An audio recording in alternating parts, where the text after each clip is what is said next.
Hello mga kasama, nandito na naman tayo kasama ko. Samsung. Ayan. Sobrang ingay. Ayan mga kasama. Maingay sa loob. Sana wag sira yung spider arm. Oh. Buksan na lang natin. Take me away.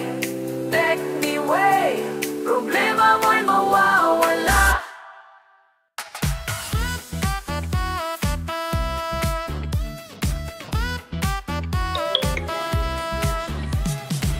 May sira ba ang TV? Mo ba ayaw gumana? Wag kang mag-alala, mo na siya. Expert sa appliance. Ayan mga kasama ko, ayan oh. Kitang-kita, kalawang. Yan, kita mo. Dito pa lang kita niyo na yung kalawang. Dito pa lang kita niyo yung kalawang. Ibig sabihin, yung kalawang na dito, tumagas na dun sa oil seal. Bali, ito yung oil seal natin. Ayan mga kasama. Ayan, ayan. Oh. Ayan, ayan, ayan.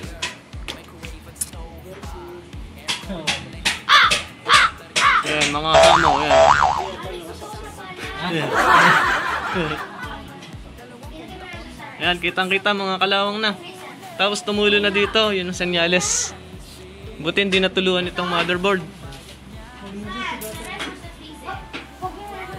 Bali ang size nito ay China 6205 at 6206, yung mga ganyan. Kaso wasak na yung ano eh. So ayun na nga mga kasama, nakiskis na tong shafting. Then ito yung bearing. Ito sira. Ito sira. Ito. Ayan, ayan, ayan. Pagbubukas niyan, isa sa plastic, lagyan nyo sa kamay nyo. Ayan. Isang bearing. Kailangan mapalalitaw itong shape na yan. Para maganda yung kapit ng bearing. Kasi kung bukol-bukol yan dahil sa kalawang, hindi magpapantay yung bearing mo. So, pinalo na po. Yan po ang pagpalo. Yan.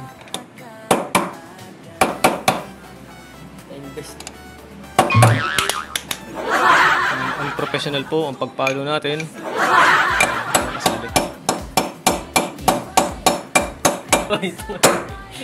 Masali.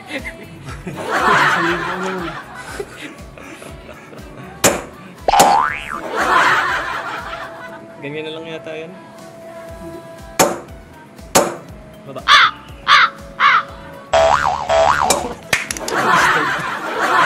Alright mga kasama, lagyan natin ng grasa to para may pasok natin yung 6206. Yung nasa labas kanina 6205. Ngayon ito yung 6206. Ayan guys, mahirap pong pukpukan ito kasi nakapaloob siya. Kumbaga walang pwesto. Pero paraanan nyo na lang guys. Buti na lang na paraanan pa namin at mild na pokpok lang, yung wag yung pwersa kasi masisira yung bearing natin pag yung masyadong malakas. Tapos ito naman yung oil seal. Mga mild lang naman, alalay lang naman yung mga pagpokpok namin guys, hindi yun talagang malakasan. Pansin nyo yung pagpokpok namin, hindi kami gumagamit ng mga martilyo. So ito na guys, natakpan namin. Bali alas 12 na pala kami natapos, nagsimula kami ay alas 5 kasi syempre nagpa-deliver pa kami ng parts. Ayan, ito siya pag nagwawash, wala nang kaingay-ingay, smooth na, hindi kagaya kanina kunting ikot pa lang, ang dami na kumakalog. Then ito naman yung spin niya. Ayan, hindi, spin, wash pa lang pala. Then ito yung spin niya. Yan, smooth na guys. So yun, pinalta namin ng bearing kasi nag-chat sa akin yung customer ko, bearing daw kasi. Kaya pagdating namin, yan, bearing nga. So, maraming salamat pala sa mga sumama sa amin. At sa susunod guys, at sinong hindi pa kasama dyan, subscribe na.